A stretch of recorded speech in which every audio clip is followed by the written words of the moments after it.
Hi, today I've brought you into my workshop to create a hand-tooled leather belt design right before your eyes on the camera. If you don't know who I am, my name is Jan Hibbard and I've been making leather belts since 1977. So today I'm going to give you a little spiel of how I actually make them. I'll tell you a little bit more about myself and why I think my belts are a little bit better than some of the other ones on the market. I'll actually, you're right here in my workshop, which is in the basement of my log cabin home, and I'm going to show you some of the tools that I use to make my belts, such as the ones around my neck. These are part of my new collection that will be launching next Thursday. This belt may be part of that collection, and so forth. So I'll show you some of the tools that I use, and then I'll actually do the demonstration where I'm going to create a design here on camera. So once again, if you don't know who I am, my name is Jan Hibbard, and I've been making handmade leather goods since 1977. Once I discovered leather, it became my passion. Belts were one of the very first things I made in my really first product line that I ever made, and it has continued to always be my best sellers. One of the reasons I think that my belts sell so well is because number one, they're one solid piece of leather. This is beautiful leather. It comes from a company in Ohio. It is vegetable tan leather, so it's eco-friendly. For my belts, it's 9-10 ounce leather, so it is fairly stiff and thick to begin with, but it wears like iron and so forth, and it will last for decades. It's perfectly smooth on the back side of the belt and so forth. But really what sets my belts apart are the hand tool designs. Now I did learn these from a book years ago again, and I modified them because I didn't have the tools and so forth that they had in the book, and so I had to modify it a little bit and so forth.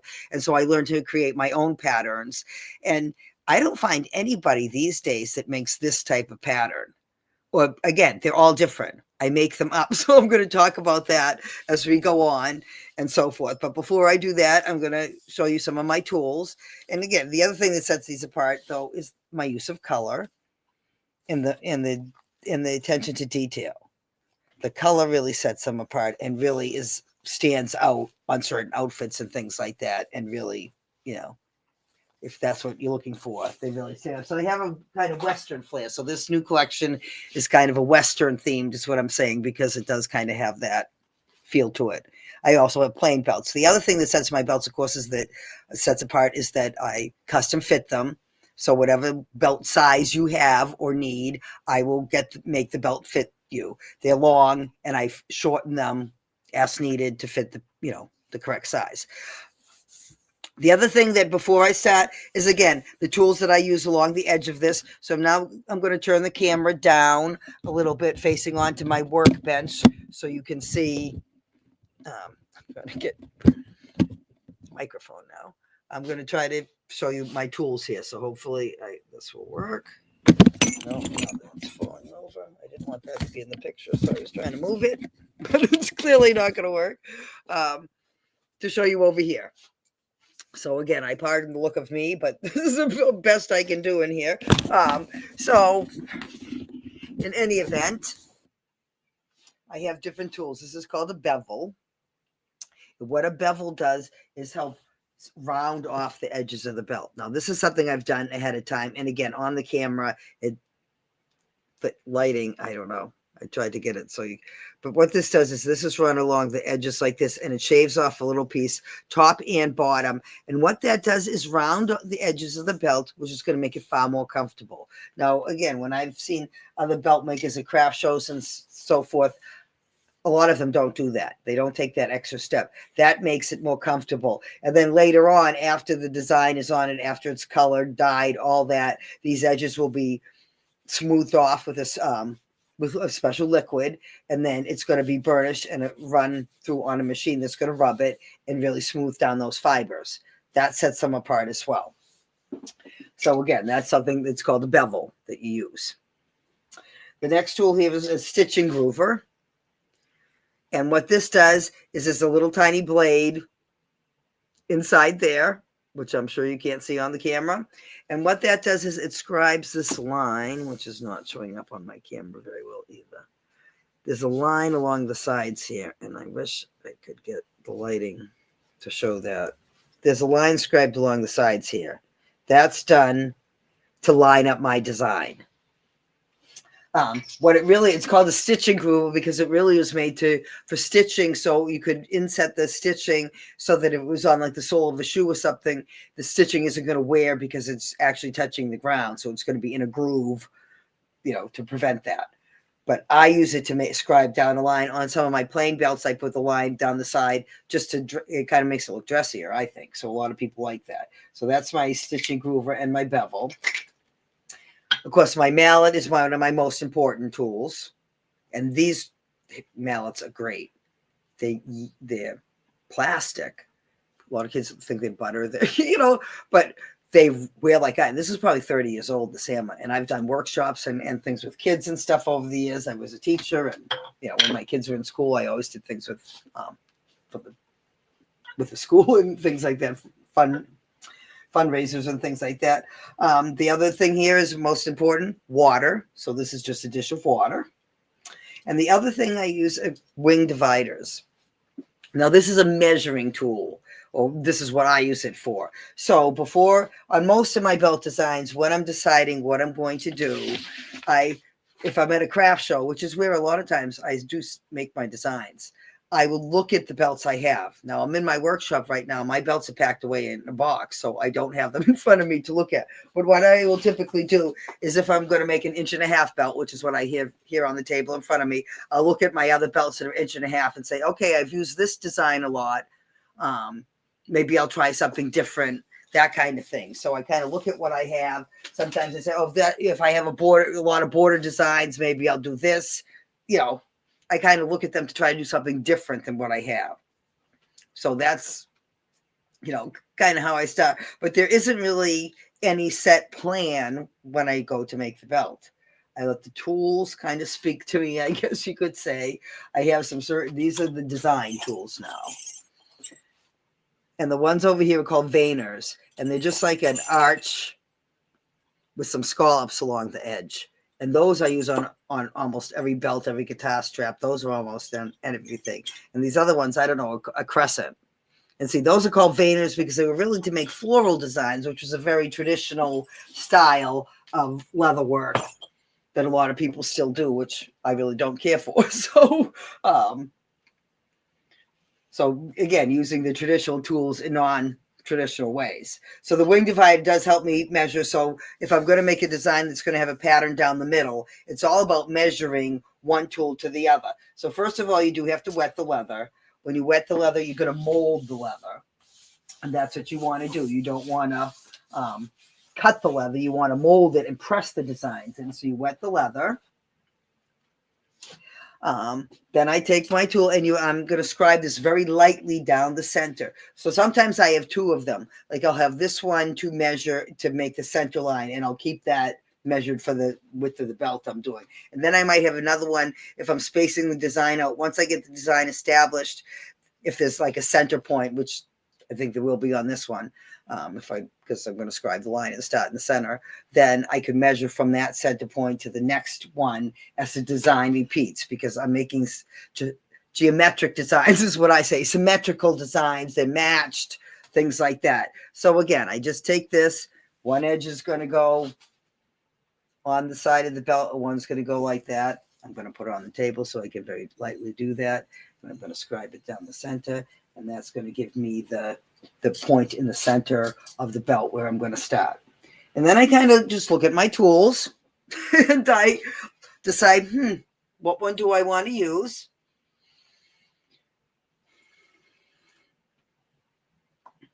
I have certain favorites, so I tend to go to certain things all the time. So I'm going to try not to do that as much and so forth. And then I find a spot and I stamp. So I'm not sure if this is going to be better near the camera. I'm placing it on that line on the middle, and I'm going to hammer it. And then I'm going to decide something else that I'm going to use. And then I'm going to put that on there and see what I think for that. So on this one, I think I'm going to go this way. So this is an arch. And see, so basically, I call it touch points. I can't speak anymore. The design builds from one point to the other. I stamp this, and then I touch where that started or ended to make my next design. And so I build it like that along the way, and I go from there. So I've got that part. In all honesty, this belt does have a little bit of this design on it already. I did start it this morning, and I recorded this whole video, and the sound was not on. So I do have some design on this belt already. So I had started, and again, you probably can't even see this. It seems terrible for that part of this anyways, to see my design. It doesn't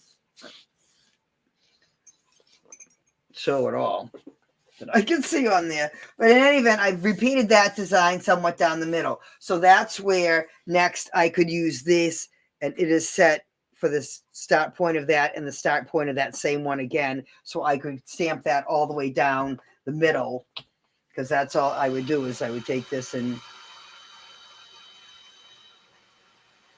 go like this and touch it and keep, so now I have that marked where that design needs to be on the piece of leather.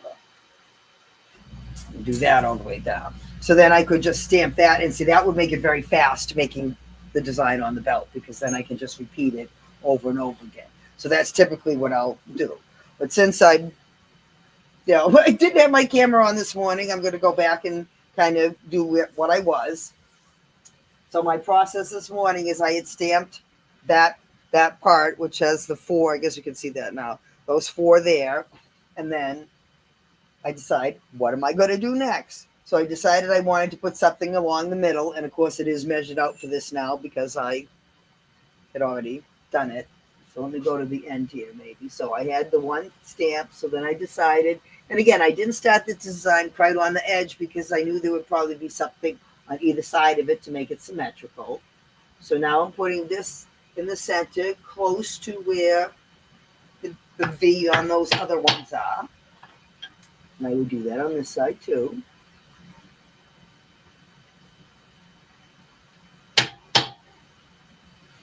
And then again, because I'm going to make it symmetrical, I'm going to do that opposed on the opposite side. So typically I do turn the belt because it is easier for me to see what I'm doing when I can touch and see I'm touching that to the edges and corners of the previous one. If the leather is the right wetness, it stays. If they start to bounce around, sometimes that means the leather is not wet enough. Things like that. And so now that was done. And what I did with this other one is I stamped this in the middle, which is what I started with, going vertically instead of horizontally. But this design also, what I decided afterward, I had stamped the one. Let me hold it so you can see it. I stamped that one there, and then I decided, do I want to just have one and repeat this design again, or do I want to have something else? So what I decided was I put the one that's in the center here up and down that way. I stamped another one of these again to make it symmetrical, and then went back to that design. So it's good, so it has a little bit more space between it. But see, once the design is established, it's very quick and easy because now I can just go stamp this one all along the center, and then I can go back and put that other little one in the middle, and I would do it all along this one side where I can see the line in front of me.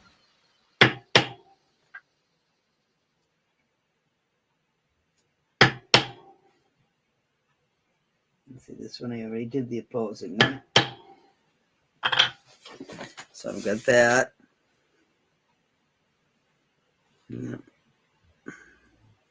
Yeah. So now I have to do the other half of these in here, and then that other piece will go in between. So now I'm turning the belt the opposite way. Let me stamp these very quickly. Once a belt design is finished, then the next step is I add the color, which is actually the step I hate the most. Adding the color is really what sets my belts apart, but it is the least fun to do because it is literally coloring. And I do not enjoy it too much. It also bothers my wrist and things. But as a kindergarten teacher, kids, we colored all the time. I let them do other kinds of things than just color. But I really don't like coloring, so I never wanted to sit down and color with them. But nevertheless, the color is really what sets the belts apart. Once after I get the color in, then I have to paint dye resist on. And the dye resist is going to do, oops, my belt just fell on the floor. See how it's lighter on these designs? I've painted something on I have to paint it on the colored parts too. Not so much on the browns, but anything lighter color. This one, not the pretty dark colors, but anything like that. And then it's going to resist the dye when I dye the whole thing. And the dye is going to fill in the nooks and crannies and makes those arches and things look darker and so forth. So now on this, now that I had finished that other part of the design, I just have to stamp that. This was going to go vertically in between each of these. So again, I'm just lining up it's a V, it has a corner, the center. Then I'm just visually trying to get it straight up and down. If I line both edge, points in the center on the center, then it should be straight. And it should be the equal distance apart because I had measured and so forth. And then that is my design. Then I have to one last thing, which I don't know if you can see here. I have my little maybe like eyelashes, crescents that go in there. And so there's quite a few of those. So those are done 4 times in each side. I can't see that at all. So in any event, now I'm going to have to go back. And these would be stamped in here. Now, again, I'm kind of touching it to the corner of, that's going to be my mark. I'm going to put it right at the edge of this stamp. Notice I'm doing all those same ones. I'm going this because I have the tool in that kind of position, and I just have to go back. And now I'm going to go back the other way.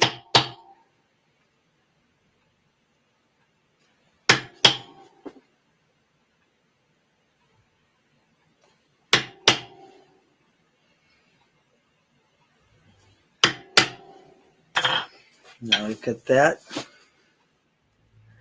Can you see the little eyelashes?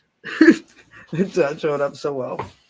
And then I have to go back and do it this way. So now again, I'm positioning it, looking at the one above it, the opposite side.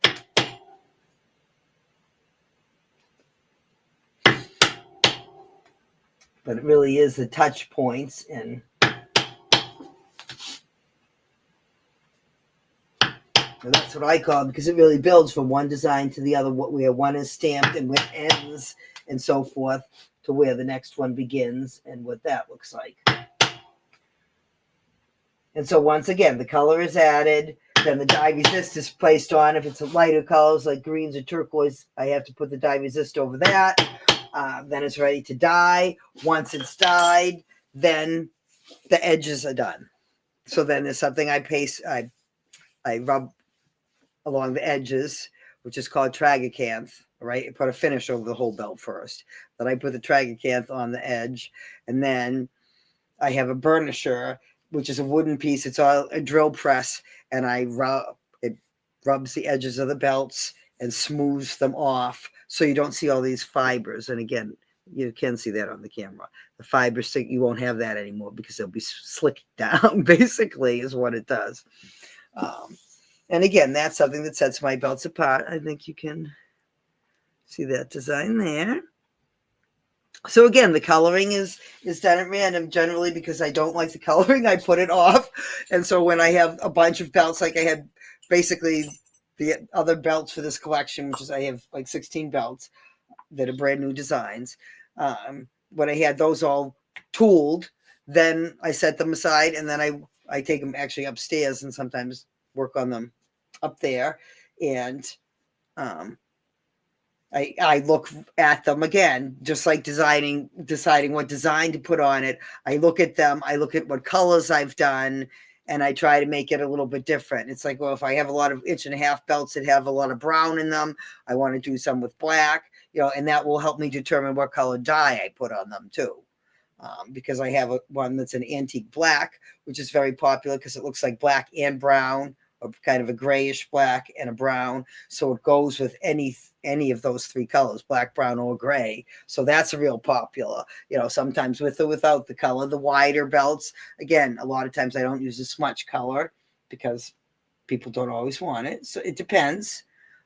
If you want custom colors, that's something I will do too. If you really love a belt design and say, I really don't want the color on it, or my favorite color is red and I would love it to have some red on it, or I'm willing to do that. I'm not going to charge you more for doing that or anything.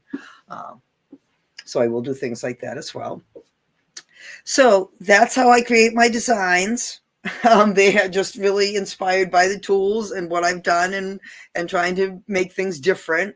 Again, they're all original designs. They're made right here like that. And so they're all one of a kind. Many of them I've never gotten pictures of because I make, a lot of times, like especially during the summertime when I have a lot of shows going on, I make them, I start them at the shows, I finish them at home, I take them to the next show, and I never even get pictures of them. So they are a lot of my original belts out and about, and people do come back to me and say my belts are the best belts they've ever owned for durability and things like that, men and women. So that's going to wrap it up for now. If you're interested in finding out more about what I do and seeing more videos and so forth, become a VIP. There is a link right below this video, and you can join there and become a VIP. VIPs usually get early bird access to the product launches or special discounts or offers. Sometimes I have pre-order events where you can actually pre-order. I only have one of each of these belts. You can pre-order things ahead of time and so forth if you're interested in them and so forth. So there are advantages to being on my VIP. I try not to overburden you with emails. You could get one email tonight. Well, after this, usually I try to record this in the morning and it didn't go as well, like I said, as I wanted to. And then I put it in the email that goes out on Thursday evenings. So that's going to wrap it up for now. I hope you enjoyed this. Next month, I'll be sharing all sorts of things about being a nature lover and things like that, and how I was re-inspired when my love of book covers and carving my nature scenes kind of dwindled because people don't buy book covers anymore.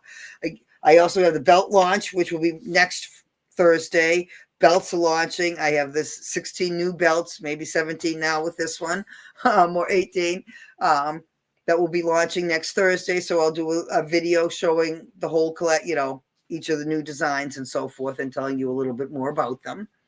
And that will be next Thursday. And then the whole month of March, I'll be talking about my Glow Forge, which is actually straight behind us in this greenhouse over here. And I'll talk about why that is and what it's helped me and how it helped re-inspire me. So those are all things that are coming up. I hope you enjoy this. Thank you very much. Have a great day. Bye.